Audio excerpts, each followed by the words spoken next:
Seja bem-vindo e bem-vinda ao Clube do Livro, seu programa diário de recomendação literária. Eu sei que você estava ansioso e ansiosa para esse momento que você ia sentar no seu sofá, ia tomar aquela xícara de café.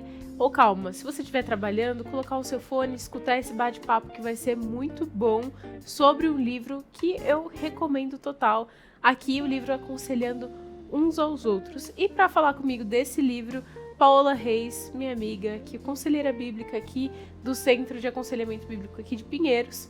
Então, nós estamos usando esse livro na EBD e foi uma escolha muito boa, né, Pá? A gente já quis aproveitar para convidar todo mundo para se inscrever na EBD. Começou a semana passada, mas a primeira aula mesmo é no próximo domingo. Exato. Então, você que tá aí pensou, nossa, quero participar, já compra o livro, já dá aquela lida, já aproveita para se inscrever aí na EBD, porque vai ter coisa muito boa. E quem dá aula online é a Paola e o Gustavo, que é um amiguíssimo nosso aqui. Então, já faça essas duas coisas, esses dois desafios aqui do Clube do Livro. E quem dá aula presencial é a Letícia e o pastor Alberto. Se você quiser comparecer aqui, a gente vê aí o limite de pessoas, obviamente. Não sabemos se tem vaga ainda para o presencial, mas para online, exato. 295 vagas. Só que o meu papel ficou mais tranquilo, né? Você vê que o pastor Alberto tá na frente, eu já fico aqui, na retaguarda. A Paola que ficou com o papel difícil com o Gustavo, e os dois segurando a ponta.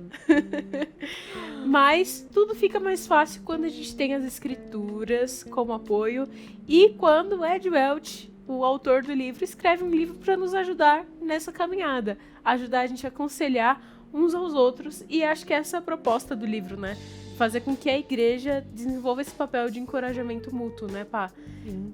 Mas aí, quem é Ed Welch, né? Como que a gente vai falar de alguém que a gente não conhece? A gente já deve ter falado de algum livro dele por aqui, porque ele escreve livros muito bons na área de aconselhamento. Ele é um presbítero, e ele é conselheiro bíblico há mais de 31 anos. Ele também é coordenador do CCF, que é o Centro de Aconselhamento Bíblico muito famoso lá nos Estados Unidos, onde inclusive o pastor Alberto estudou, fez curso. Então, assim, ele é bem gabaritado, ele é PhD e incrível esse cara. Inteligentíssimo. Eu fiz um clube do livro com o pastor Robert, de um livro dele. Então já procura aí. A culpa do cérebro. Gente, qualquer livro do Ed Welch. Qualquer livro do Ed Welch vale a pena. É muito bom. Eu fiz sobre depressão com o pastor Robert, né? Já que o Ed, o Ed a gente chama de como se fosse íntimo já, né? De tanto livro que a gente lê dele. E aí esse livro, Depressão, ele fala muito porque ele é especialista na área de neurociência, né? Sim. Então eu acho muito interessante porque a gente consegue ver vários assuntos dentro da gama de livros que ele escreve, e ele consegue escrever para um público muito grande. Não é um livro denso, e principalmente esse do Aconselhando Uns aos Outros, não é um livro que, nossa, é difícil de ler. Não, é uma leitura super leve. Inclusive, o meu, eu vou mostrar para vocês, ele tá todo rabiscado, todo cheio de adesivo, cheio de post-it aqui, ó. Porque é um livro que você quer ficar relendo a vida inteira, para você se lembrar do que você tem que fazer. E pá, qual que é o objetivo principal do livro? A gente falou aqui que é um encorajamento dentro da igreja, mas como que ele discorre isso? Então, na verdade, como vocês podem ver, de fato, é um livro muito pequeno. Ele é um livro de 70 e poucas páginas, nem lembro aqui, 75 páginas. E ele, na verdade, o pastor Alberto que contou pra gente no domingo que ele é um resumo do livro Lado a Lado, que eu também tenho.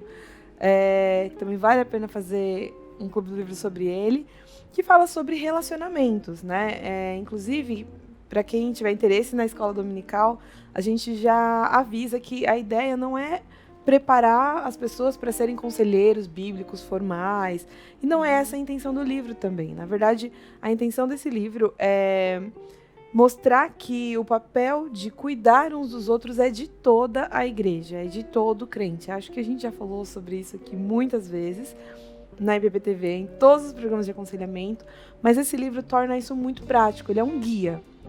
Então, os capítulos dele são super curtos, e ele faz isso de forma muito, muito prática.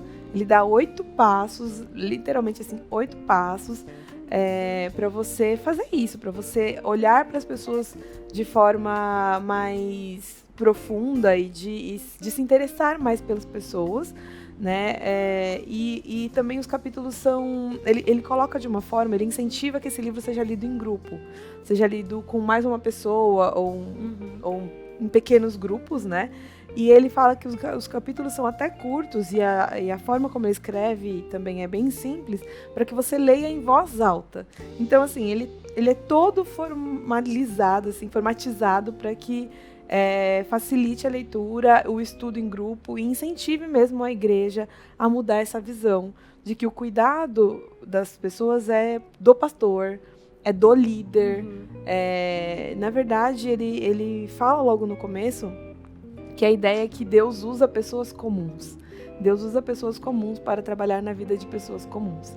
Então, a ideia desse livro é incentivar você a se abrir para fazer isso, independente do seu temperamento, da sua personalidade, se você é extrovertido, introvertido.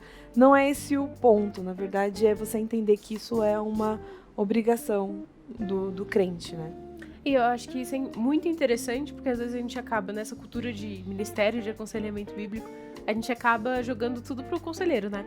Ai, vem um irmão desabafar, você fala assim, vai falar com o conselheiro, porque acho que é lógico que ter esse ministério é uma bênção, né? A gente tem que lidar como isso é de fato algo vindo de Deus, mas a gente se preparar para servir os nossos irmãos é um ato de amor total, assim, de cumprir 1 Coríntios 13 e não buscar só os próprios interesses. Sim, quando a gente tem uma igreja em que os membros comuns se cuidam, né? Cuidam uns dos outros, a gente evita que as pessoas cheguem a casos muito graves, às vezes, de depressão, de ansiedade, porque ela conseguiu, num estágio inicial, ter um apoio, ter um conselho, ter um abraço, ter orações. Então, às vezes a gente não encontra nas pessoas mais próximas, dentro da igreja, acesso para isso, para você falar, para você ser ouvido, e as pessoas vão guardando aquilo, vai ficando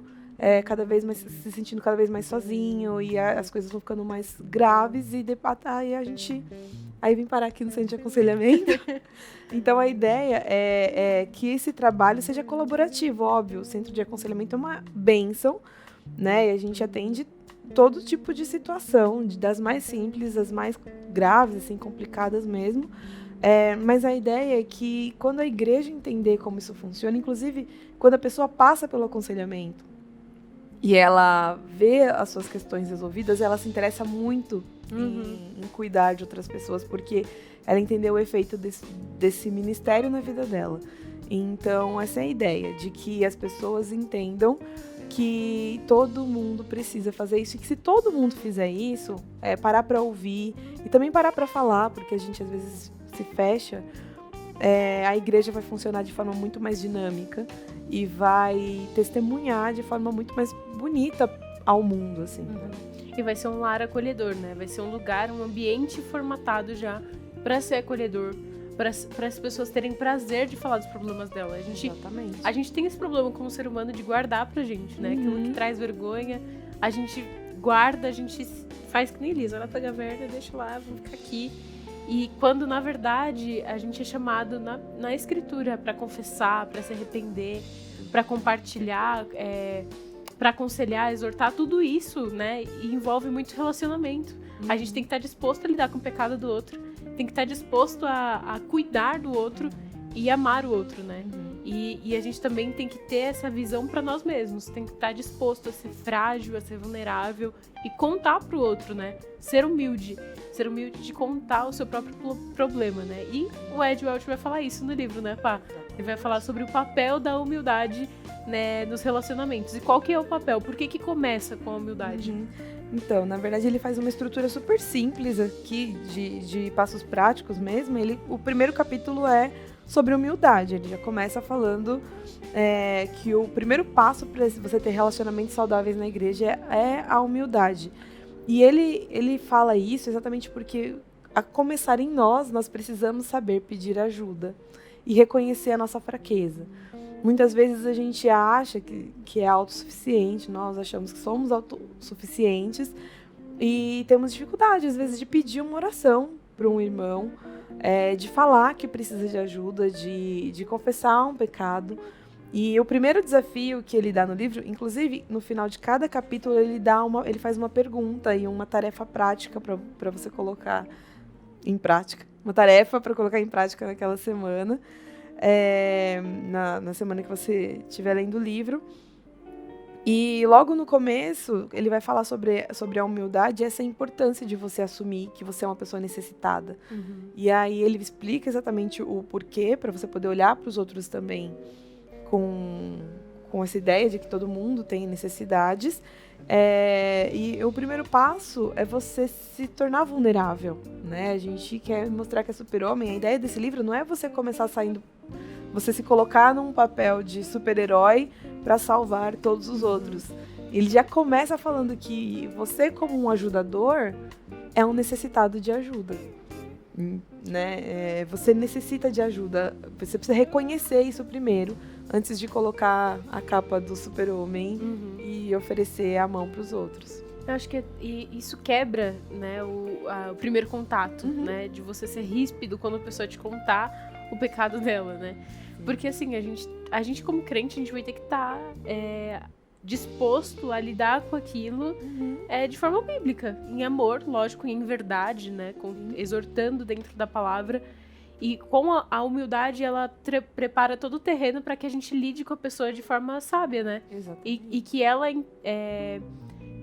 sinta esse amor de Deus, do próprio Deus, para com ela.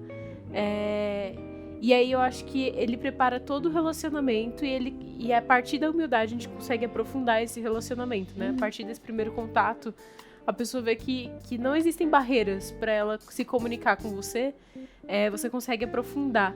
E aí o Ed, ele vai falando sobre essas camadas, né, que a gente tem que atingir. Como que a gente aprofunda o nosso relacionamento biblicamente?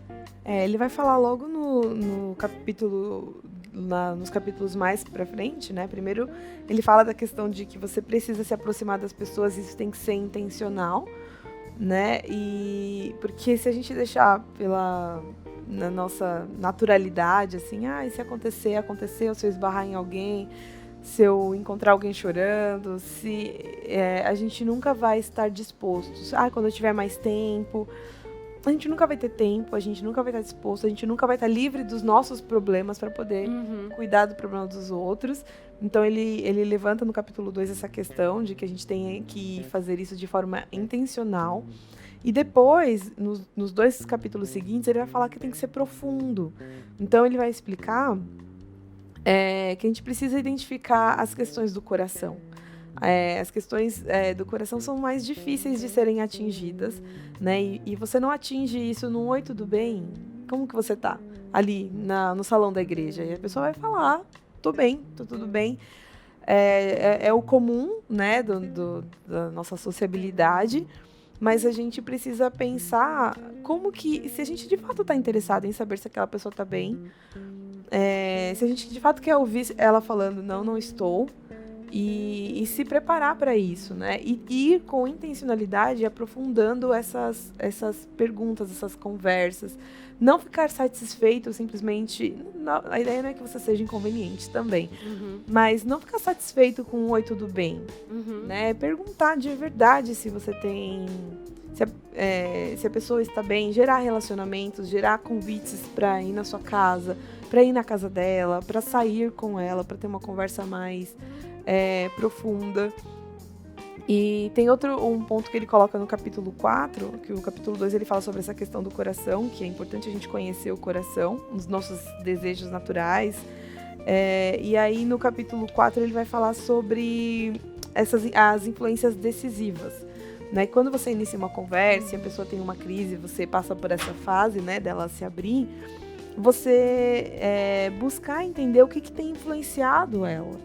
E tem várias coisas que nos influenciam o nosso coração, a forma como ele responde, circunstâncias, a saúde. E ele vai dar exemplo de 2 coisas que nos afetam mais, né? Que são as outras pessoas, né? A nossa relação com as outras pessoas. Ele coloca uma coisa aqui que eu até marquei. Aqui, ó. As pessoas exercem um impacto mais óbvio em nossas vidas. Podemos ser paupérrimos, mas julgamos a vida por nossos relacionamentos. Quando temos a riqueza de bons amigos e família, a vida é bela. Quando estamos isolados e solitários, não há dinheiro que possa compensar tamanho sofrimento. Então ele fala o quanto os nossos relacionamentos afetam o nosso coração. A gente pode ver, assim, namoro, desejo de namoro, filhos, relacionamento com filhos, com marido, com os pais, são aqueles que mais mexem com o nosso coração, que geram traumas para a vida inteira ou geram crises difíceis mesmo. E outro ponto que ele cita é a saúde física. Eu fiquei até surpresa, sempre que a gente não fala muito sobre isso, mas ele fala o quanto estarmos fortes ou fracos fisicamente afetam o nosso coração.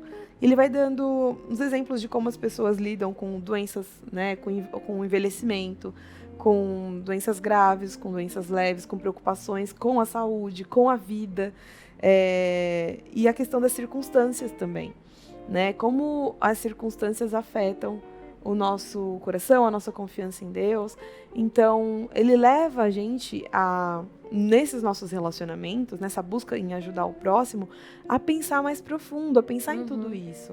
Né? Como que essa pessoa tem se relacionado com outras, como está o relacionamento dela, né, com os pais, com o marido, filhos, relacionamentos mais próximos, se isso a tem afetado. Porque às vezes a pessoa fala, eu tô triste, não sei porquê, não sei o que é. E aí você pode investigar e descobrir e ajudá-la mesmo, porque às vezes ela não consegue identificar que ela está sendo afetada por outras questões. Isso é muito papel de igreja, né? Muito papel de irmão, de cuidado, né? Pensar nas pessoas como irmãos. Por que a gente se chama de irmão? Porque de fato a gente tem que exercer um cuidado sobre o outro. E essa questão de zelo, de preparar o terreno, de pensar nessas áreas é muito importante. Porque às vezes, por exemplo, alguns dias atrás, alguém chegou em mim e perguntou de uma situação que tinha acontecido na minha vida, e eu falei assim, gente, mas ela lembra disso? Eu nem lembrava que eu tinha contado isso pra pessoa. E ela me perguntou de uma forma tão específica, com detalhes, porque aconteceu isso, não foi? E aí eu fiquei surpresa, e eu admirei aquela atitude da pessoa ter lembrado de detalhes e vindo me perguntar depois de muito tempo sobre aquilo. E como que se resolveu essa situação, né? Isso mostra um carinho, uma importância, né? A pessoa ela se sente aberta para conversar depois. E ver isso acontecendo quando a gente pergunta sobre a vida das pessoas sentirem a liberdade de falar para você o que de fato tem acontecido no coração delas. E você, pelo poder do Espírito, né? Porque a gente não é bom, mas pelo poder do Espírito Santo e vendo a obra dele acontecendo, você conseguir dar uma palavra bíblica. Isso tudo você vê que é uma engrenagem, né? A igreja funcionando, o Espírito, o próprio Deus usando a gente como instrumento para mudança, para gerar amadurecimento, para gerar consolo e gerar um ambiente confortável para os filhos dele, para a família dele. Então acho que tudo isso é muito bonito quando a gente pensa, né? Como que eu poderia contribuir para os meus irmãos? Exatamente. Como que eu posso servir os meus irmãos? E é como você disse no começo, eu não preciso estar no ministério formal de aconselhamento bíblico, eu não preciso ser um conselheiro que dá 1 hora de aconselhamento a cada uma semana, né? Não precisa ser essa pessoa. Lógico que existem pessoas que Deus chamou para isso, como o pastor Roberto disse na aula, e é muito interessante se você se engajar nesse ministério e querer ser um conselheiro bíblico, isso é muito bom, isso é ótimo. Mas você, como crente, entender a sua responsabilidade de cuidar do outro, independente do seu ministério, independente das funções que você tem eclesiasticamente, mas pensar que, como cristão, você tem o dever e você tem o privilégio, antes de tudo, de cuidar do seu irmão, de gerar relacionamento, de receber as pessoas. E uma coisa que eu achei interessante do Ed, aproveitando desse livro, né? que ele fala até mesmo sobre personalidade, né? Sobre como você lida com as pessoas que são mais introvertidas, como você lida com as pessoas que são mais extrovertidas. Qual é o seu papel sendo uma pessoa extrovertida e qual é o seu papel sendo uma pessoa introvertida? Como que você se relaciona, né? Porque geralmente a gente cria os nossos nichos de amizade. Eu me relaciono com essas pessoas que são mais comunicativas. A gente se acomoda na nossa personalidade, né? Então, até a gente conversando um pouco antes, você pode ser extrovertido e não conseguir ouvir as outras pessoas, de tanto que você fala. E ao mesmo tempo que você pode ser introvertido e não falar quando uma pessoa está precisando de uma palavra, né? E você pensa, outra pessoa mais extrovertida vai falar, né? Ou alguém vai vir e vai ajudar. Exatamente. Né? Então a gente precisa tomar esse cuidado. A gente tem que ser canal também. E também a gente tem que saber ouvir, eu acho que é o equilíbrio que a gente tem que achar aí, né? E uma coisa que ele dá de exemplo é, por exemplo, quando chega alguém que é mais introvertido na igreja, e pensando mesmo na prática eclesiástica, né? A prática pós-culto, né? Refletindo nisso depois, como que é a nossa rotina dentro da igreja? Por exemplo, depois do culto, a gente encontra os amiguinhos, isso é uma coisa que acontece, de fato, não tô me excluindo disso.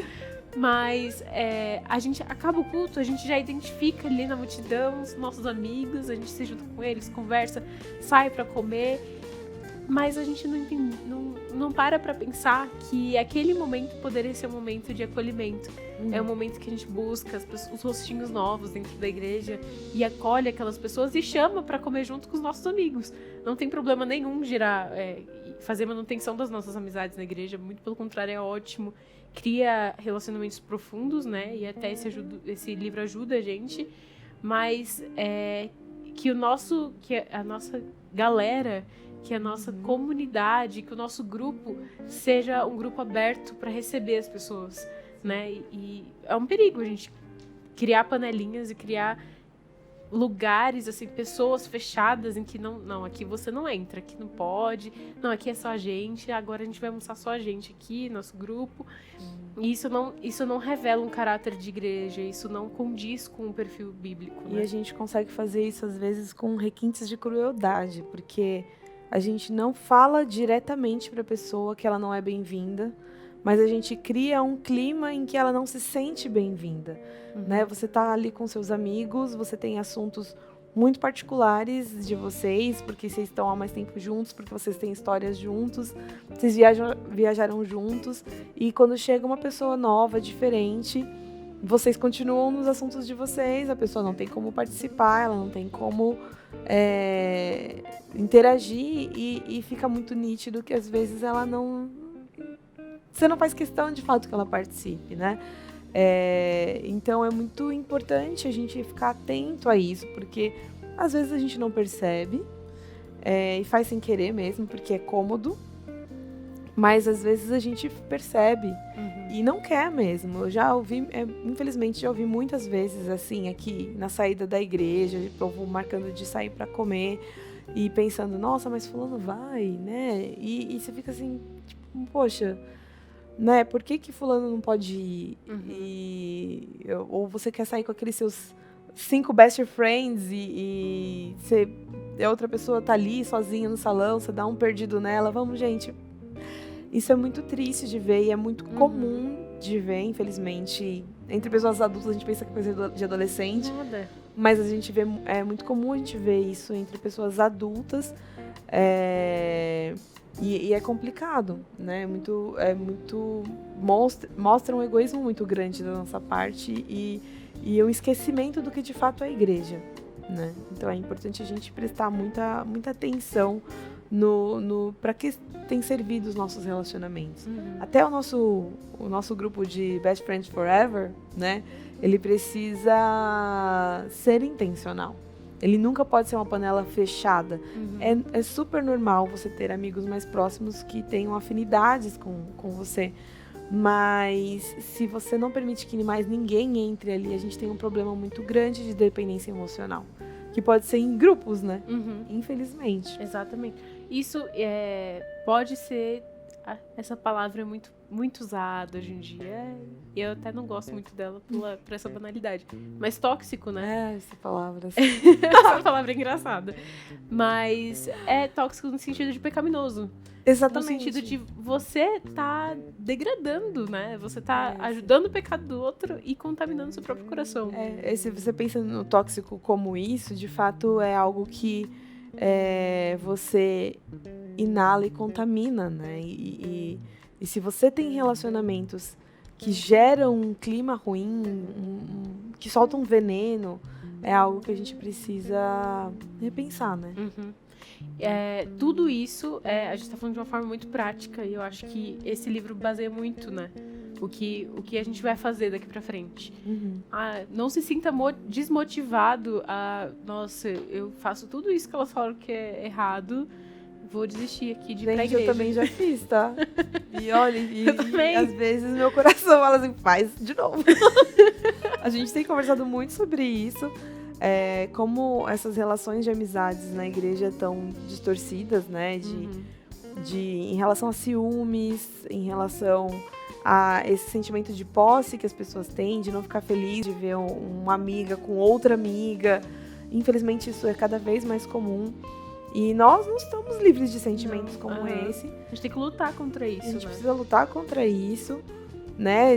Poxa, eu queria ficar só ali com minhas 3 amigas, porque eu vou poder falar, né, do boyzinho lá, do garotinho, abrir meu coração e tudo mais. Aí vai entrar um estranho. Gente, isso é tão pequeno, o WhatsApp tá aí pra isso. Os WhatsApp, tá ótimo. Sim. Não, mas eu acho que fica até mais empolgante, às vezes a gente tem que pensar na melhor das hipóteses, né? Como a gente sempre fala. De pensar em como você pode contribuir para a vida de alguém e como que ela pode trazer tanta felicidade para vocês também, pro grupo, né? E eu não sei, acho que a maioria das pessoas já passaram por isso, eu já passei muitas vezes por isso, de você ser surpreendido por uma nova amizade, de você olhar para alguém, porque a gente julga no primeiro olhar, não tem jeito, de você olhar para alguém e falar assim, né, vou lá ajudar a pessoa e tal. E quando você vê, você tá sendo ajudado, você tá sendo cuidado, você encontra uma pessoa que de fato vira o jogo, né? Então, que é assim que Deus nos humilha, na verdade. E que você é abençoado ainda por aquela pessoa. Que você é abençoado, exatamente, porque a gente sempre olha para si mesmo de cima para baixo, né? Então, a gente precisa dar essa oportunidade para as pessoas, tirar essa lente de julgamentos que a gente tem, né? Às vezes uma atitude, às vezes uma cultura diferente. Aqui na nossa igreja, inclusive, que tem gente do Brasil inteiro, sabe? Uma cultura diferente, maneiras e costumes diferentes, e a gente está ali julgando, afastando, não faz parte do meu grupo. É muito difícil, então a gente precisa ficar atento a essas questões. Uhum. Então, o recado do Clube do Livro de hoje é: seja intencional, né? Leia esse livro e seja intencional nos seus relacionamentos. Saia do seu conforto, saia da sua zona de conforto, faça amizades, converse com o visitante da igreja. Mas eu sou introvertido. Faça amizades, fale, né? Exponha aquilo que está na palavra de Deus, não enterre o seu tesouro. Acho que é muito importante a gente pensar nisso, né? Pensar em como a gente tem gerido os nossos relacionamentos, como que a gente abre portas e fecha portas, né? Porque a gente seleciona as pessoas. E uma das coisas que esse livro ele assim, é que ele é curto, assim, sucinto, muito sucinto, mas ele é muito teológico. Uhum. E ele vai te dar argumentos incríveis para que você faça isso. Uhum. Não é simplesmente para você ser benquisto, para você ser uma boa pessoa. Na verdade, ele prova biblicamente que é sua obrigação, né? O nosso Deus é um Deus pessoal que te buscou e gerou relacionamento com você. Então, é sua obrigação. Você não faz mais que o mínimo em gerar relacionamento com outras pessoas e mostrar o evangelho para outras pessoas através da sua vida.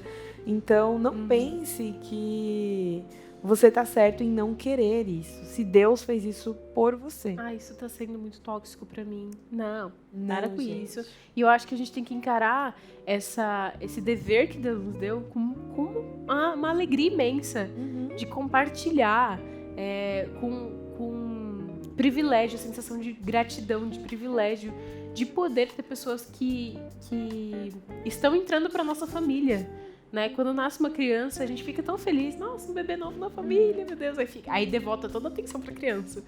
E acho que a gente deveria pensar um pouco mais nisso. Quando entra uma pessoa pra nossa família da fé, a gente tem que devotar uma atenção para ela, né? E conhecer mais um membro da nossa família em Cristo. Servir aquela pessoa, fazer como Cristo, lavar os pés. Ah, mas essa pessoa é complicada, ela veio com traumas do passado. Ah, mas ela tem tantas dificuldades. Tenha paciência, né? Deus tem paciência com a gente que é pecador, que tem tantos pecados. Então tenha paciência com as pessoas. Devote um tempo, sai para tomar um café.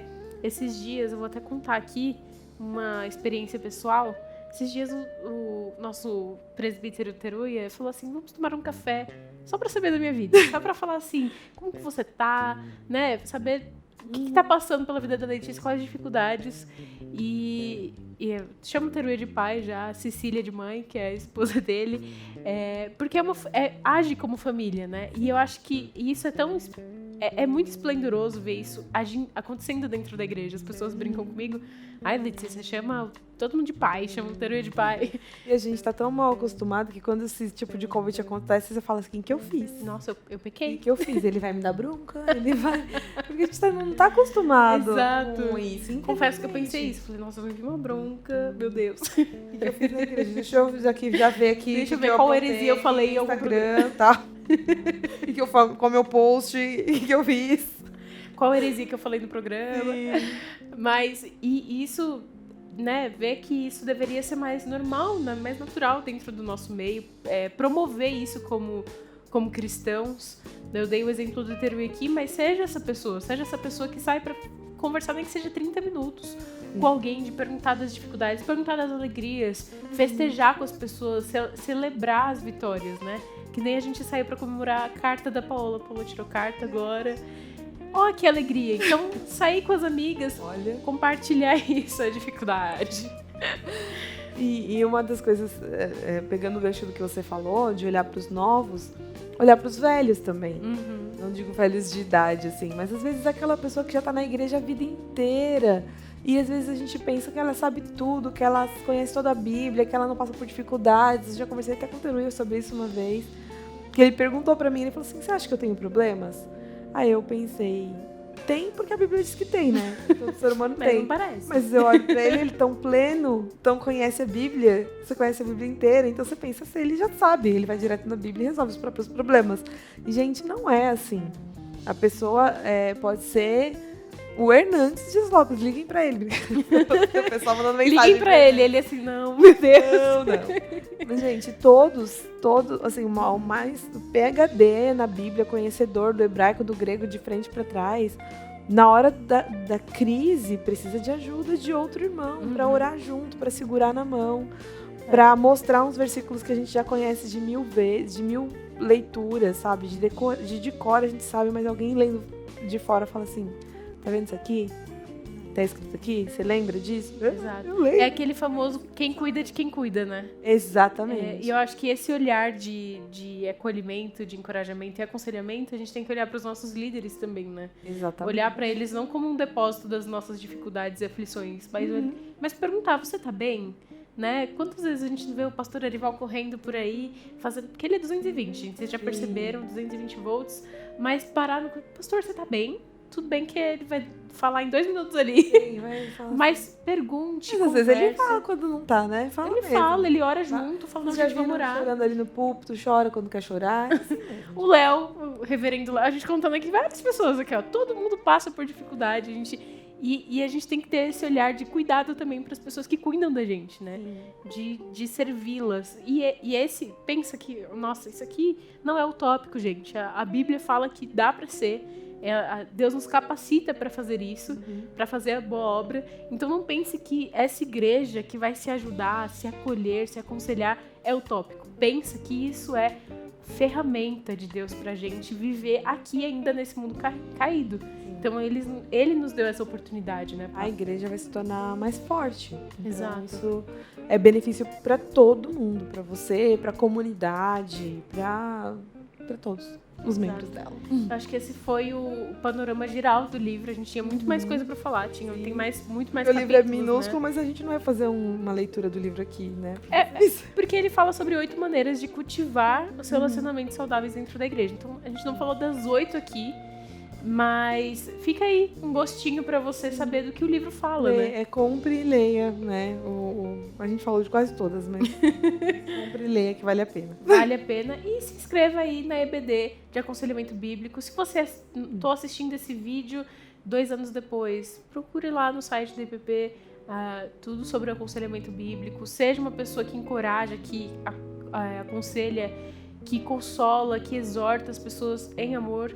Seja esse cristão que cumpre realmente os deveres bíblicos, né? Que Deus manda a gente fazer. Eu e a Paula, a gente não tá falando aqui como a PhD no assunto.